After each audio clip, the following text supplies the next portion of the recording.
Hola amantes de la vida, estamos hoy con la doctora Clara Hurtado. Es una entrevista que el otro día Instagram no nos permitió llevar a cabo, pero es una promesa que tenemos de cumplir con vosotros para daros la mayor información y que tengamos la libertad de tomar las mejores decisiones antes de que sea tarde. Voy a leer la presentación de la doctora Clara Hurtado para que no se me olvide nada.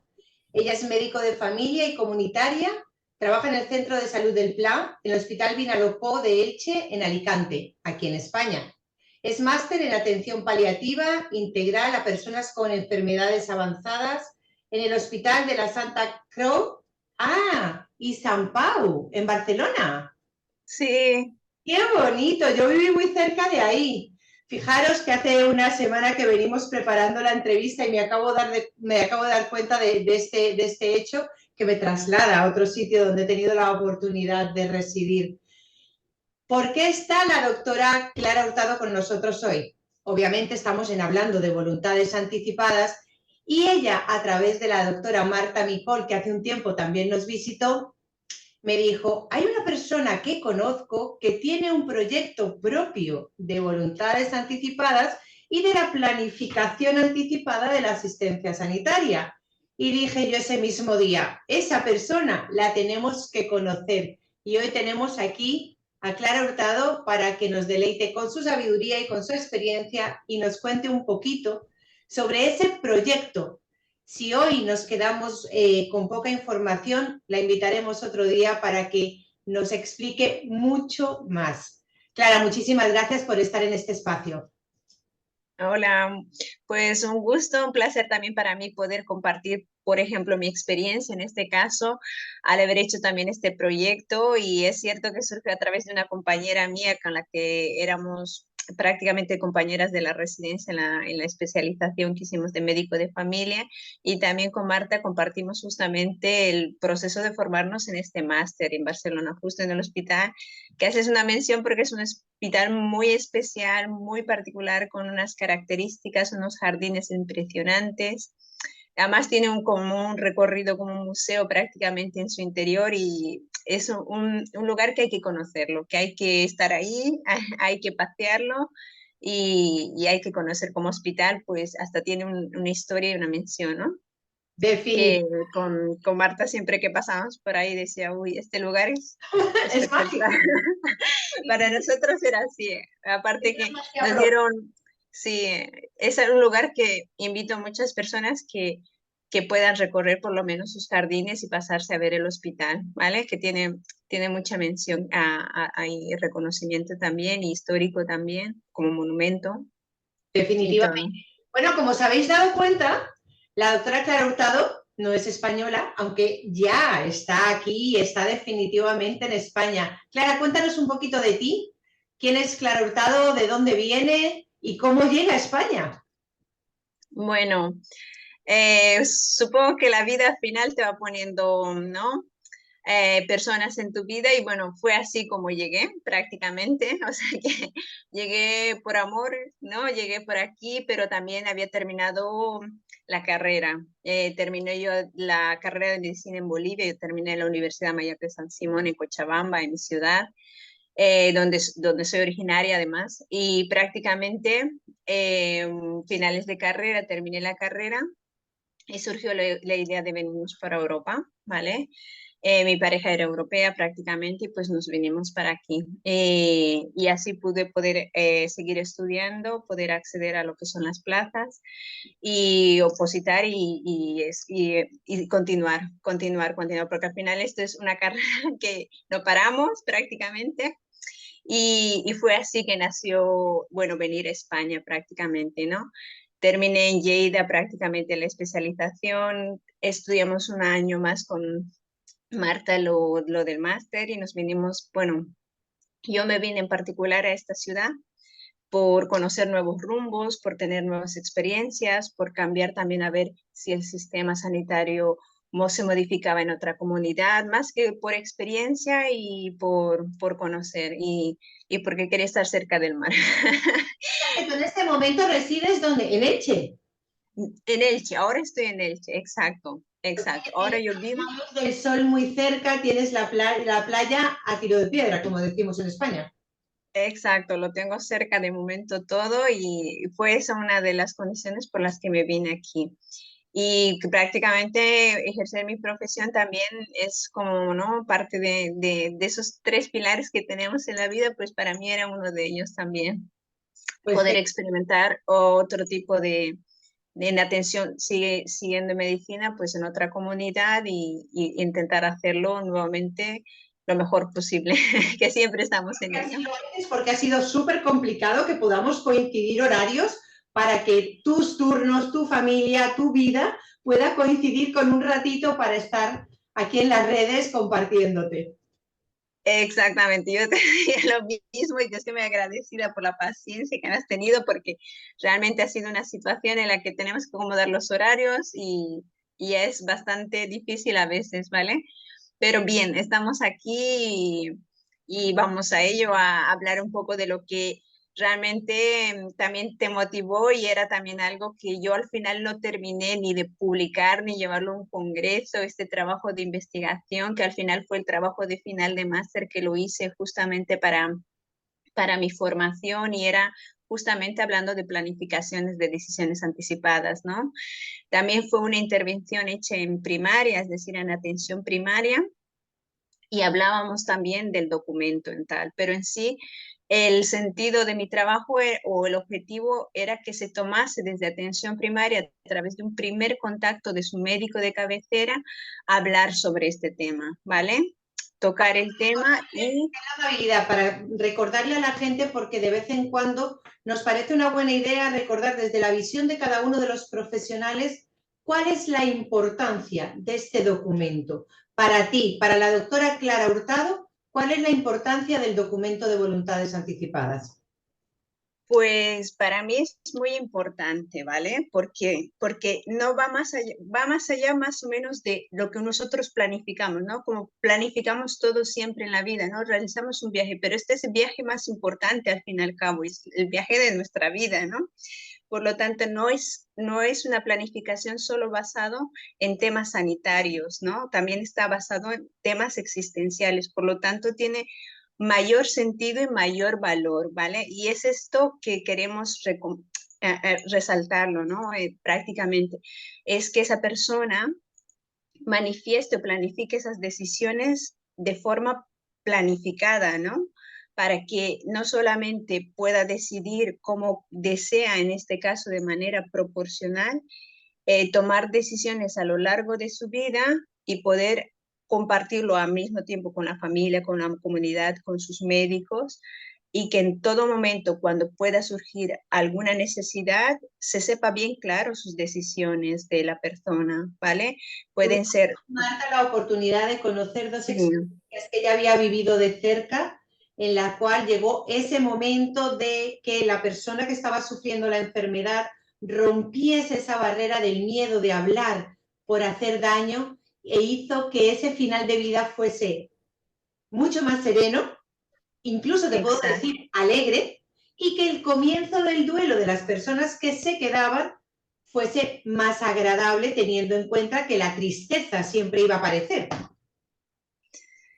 Exacto, exacto, ¿no? Porque al fin y al cabo, esta planificación nos fortalece un poco la dignidad de la persona y la autonomía también, a decidir sobre ella misma, ¿no?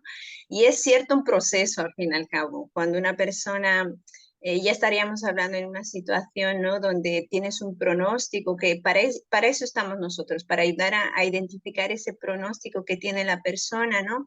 Y dejar las opciones de tratamiento a lo mejor claras o en todo caso sacar un poquito a la luz la atención paliativa también, ¿vale? En todo caso es un proceso, cada persona vive un proceso, entonces no siempre termina bien todo proceso, pero hay procesos maravillosos. A eso también hay que rescatar porque es como lo llevamos un poco en los cursos y es un proceso como el enamoramiento, ¿no? Más o menos, para que no lo asimilemos de esta forma. Muchísimo más, mejor, más fácil de asimilar, porque el Sí, enamoramiento más fácil de... todo el mundo lo ve como bonito. Cuando hablamos del proceso de morir, la gente siente cierta resistencia, pero si vamos a hacer una similitud entre enamorarse y ese proceso de planificación, es posible que la gente hasta se sienta atraída de yo quiero saber de qué otra manera me puedo enamorar para que el final de mi vida sea el que yo he decidido. Exacto, yo lo describiría exactamente como lo has descrito tú. Pues sí, yo también cuando intento transmitir eso a mis pacientes, intento que lleguen a entender ese punto, porque no lo vemos tan negro, no lo vemos tan frío, no lo vemos tan evitativo, ¿vale? Y es cierto que al momento, por ejemplo, de tocar simplemente el tema, a veces ya una persona puede inclusive emocionalmente afectarle, ¿eh? Porque yo hace una semana estaba tocando el tema justamente con uno de mis pacientes, de decir, pues sería bueno que empecemos a planificar y solo decirlo se le llenaban los ojos de lágrima. Entonces, claro, es algo al final que tenemos que estar atentos porque algo ya nos está diciendo esta situación y hacerlo entender así. Yo creo que es lo mejor, que es al final fuera del proyecto, ¿no? Que es un proyecto de investigación que ha tenido que tener todas las etapas, que no lo llegué a publicar simplemente por el hecho de o sacar a la luz bien dicho, porque faltaba hacerlo muy bien, o sea, pulirse, como se dice, ¿vale? Porque justamente cuando sacamos el proyecto, lo que era prevención o promoción en este caso, estaba un poco limitada por el sentido de que pasamos la pandemia, ¿no? Como que estábamos con muchas saturaciones, en ese momento estábamos con la pandemia y el trabajo no llegó a ejercerse, el estudio no llegó a hacerse como uno quería, ¿vale?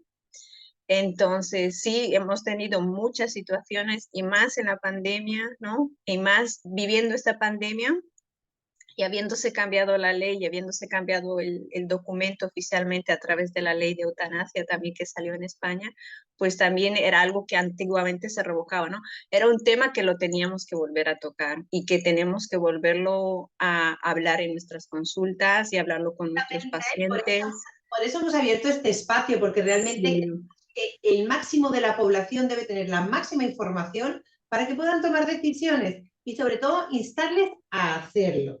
Entonces, es un proceso, tú como estás diciendo, es claramente un proceso, no es sencillamente coger un documento y picar cosas, es un proceso que necesita información, que necesita integración y que necesita, como tú bien dices, personas como nosotras que estamos preparadas para sostener no solamente la parte física, sino la parte emocional que realmente yo reconocí en el momento en que yo registré las mías. Yo te puedo decir a ti, aquí en confianza, que nadie nos está viendo, que en el momento en que tuve que firmarlas, hubo un momento en que mi cuerpo dijo, me estoy preparando para morir. Y fue un momento de desasosiego mezclado con alegría, me temblaba el pulso y al final cuando lo firmé, dije, ahora ya puedo vivir. No pensando en voy a desmadrarme, no, voy a vivir conscientemente, pero en este momento voy a vivir sabiendo que incluso para morir decido yo. exacto, exacto. La sensación de llegar a casa, destapar champán y brindar por mí. Dije, ole yo, pero tuve la oportunidad, me di la oportunidad de sentir esa vulnerabilidad. Porque como estás hablando del tema, parece que lo tienes todo superado. Y resulta que sentí eso que tú estás diciendo, esa emoción, la lágrima a punto de salir, recordar a mi padre que es el motivo de que yo esté haciendo estos programas y plantearme, no tengo prisa para morir, pero si me toca hoy, decido yo. Fue fantástico. Así que vamos a Excelente. entrar en tu proyecto. ¿Cómo se llama tu proyecto, Clara?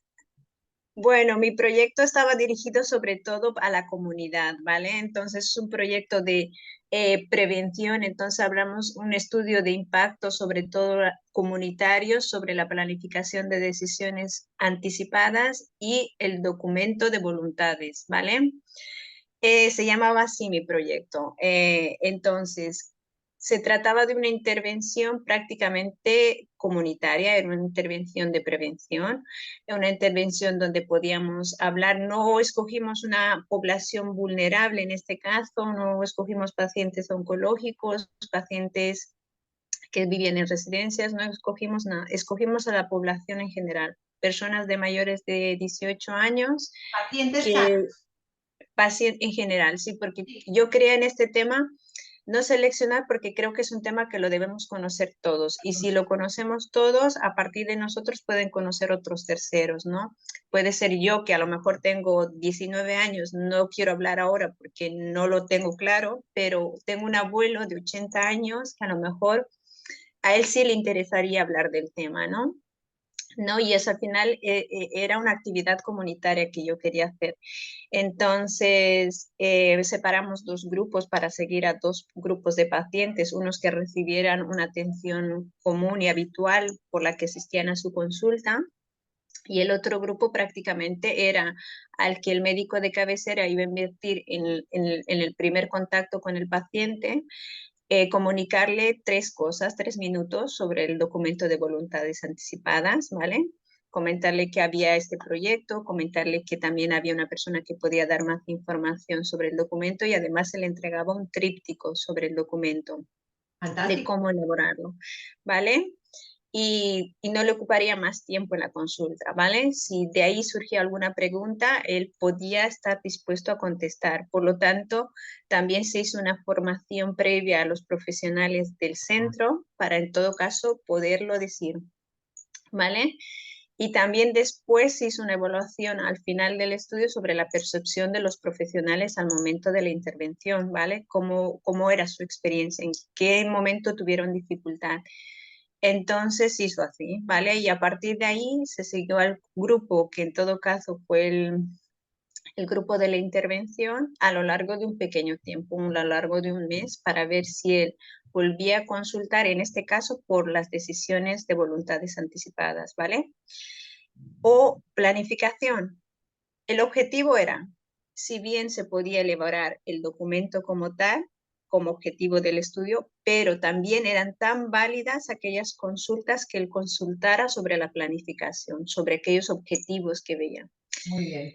Y bueno, seguimos hace largo de un mes por no perder el seguimiento después del contacto del tríptico, después de la promoción, porque sabemos que esto siempre trae un resultado, ¿vale? Siempre, siempre. Cuando sale una campaña tenemos a las 3 semanas preguntándose a alguien por qué ha pasado esto, ¿no? Entonces, prácticamente sí tuvimos un resultado. ¿Se hacía en Dime, hospital o en centro de salud? en centro de salud. Esto con el médico de cabecera. Bien, Esto con su médico de cabecera. Y los trípticos también los pude repartir yo para que ellos lo hicieran.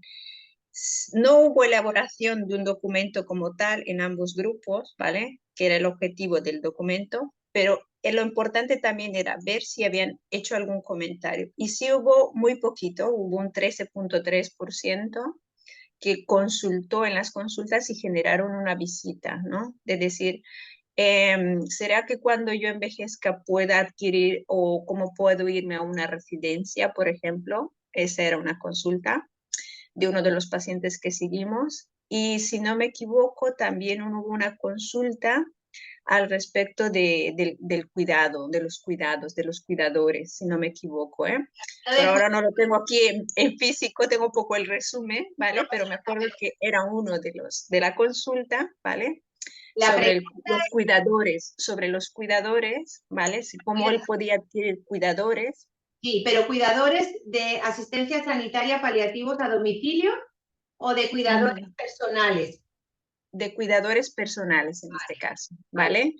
Y después hubo otra persona mayor que se preguntó si cómo podía adquirir ya el recurso para irse a una residencia, por ejemplo. Eso también es hablar de planificación de decisiones anticipadas. Es muy importante porque muchas veces somos los hijos o los familiares los que no abrimos esa oportunidad de independencia de los mayores y ellos empiezan a Claro, sentirse una carga porque están en casa y necesitan a alguien que les cuide, pero posiblemente ellos sean conscientes de en este momento yo voy a estar mejor atendido sanitariamente, psicológicamente, terapia ocupacional en una residencia que haciendo parte del mobiliario de la casa.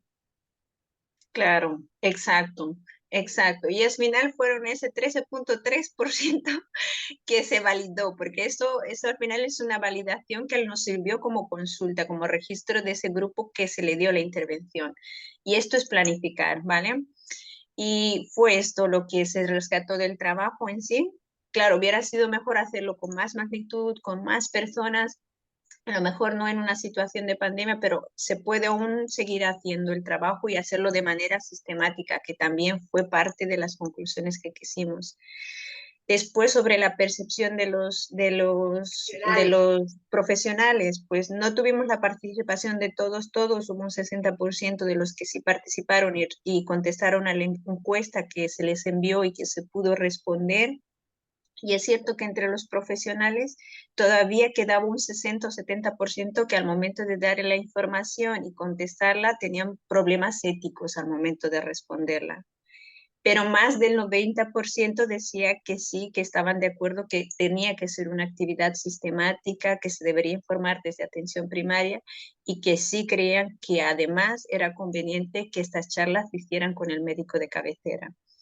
¿Vale? Entonces, eso también fue un punto bueno en el trabajo de investigación y la percepción también de ellos fue buena. Pero se ve que todavía como profesionales, más del 60 tenemos problemas éticos al hablar de ello, ¿vale? Y a veces esto puede ser, ¿no? Servirnos un poquito de barrera al momento de hablar y de dar más información al paciente, por un lado. Y por otro lado, también ellos estaban, cuando hubo un apartado donde se les dijo que necesitaban recibir una mejor formación y todo al respecto, ellos también pusieron que sí, o sea, que sí hubo una buena respuesta y aceptación por los médicos de cabecera y con los médicos de familia prácticamente para cada uno de sus pacientes, ¿no?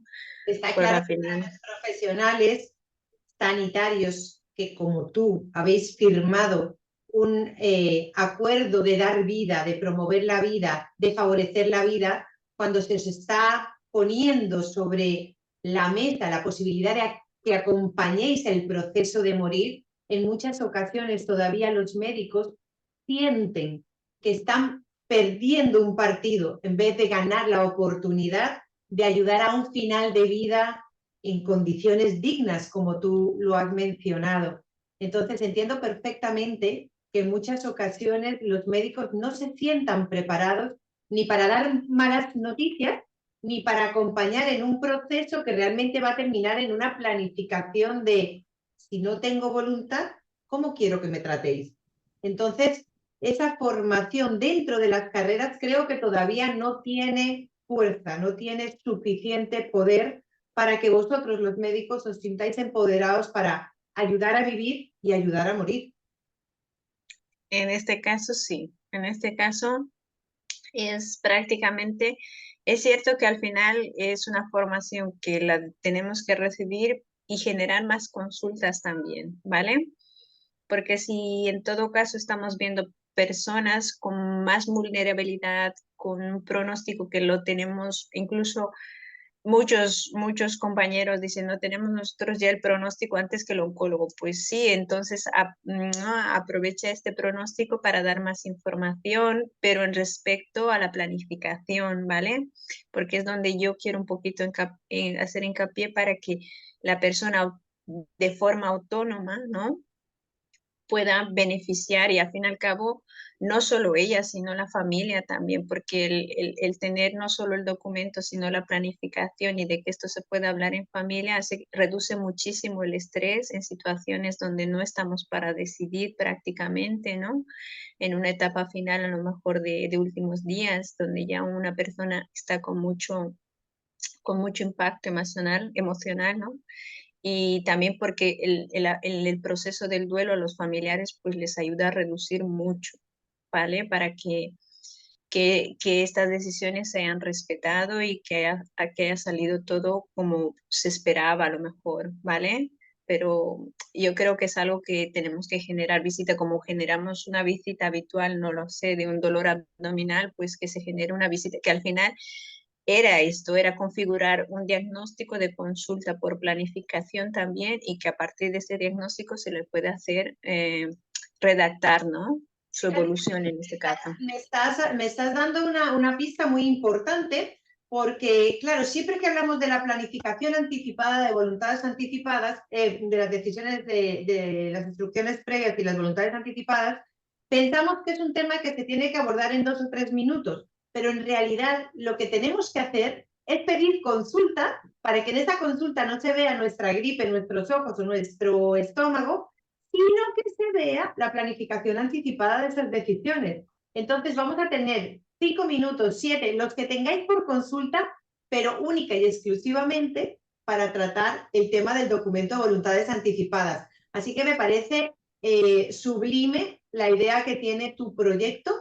Realmente yo Sí, te insto a que ojalá yo te pueda ayudar en algo. Busquemos la forma de que se haga ese proyecto, ojalá se hiciese en todos los centros de asistencia primaria a nivel nacional, sobre todo para que los profesionales se vayan empoderando de eso tan bonito que tienen en sus manos, que es informar para que la gente pueda tomar sus decisiones antes de que sea tarde.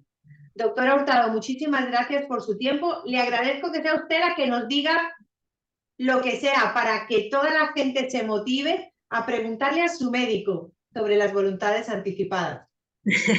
Exacto, ahí vamos, que si se generan consultas, pues sean con este propósito y no esperar y no esperar y no esperar y no dejarlo, porque al final puede ser tú, puede ser yo, puede ser al final mucha gente que conocemos que la tenemos cerca y que en todo caso la información o el boletín de cómo elaborar al fin y al cabo el documento, ¿no?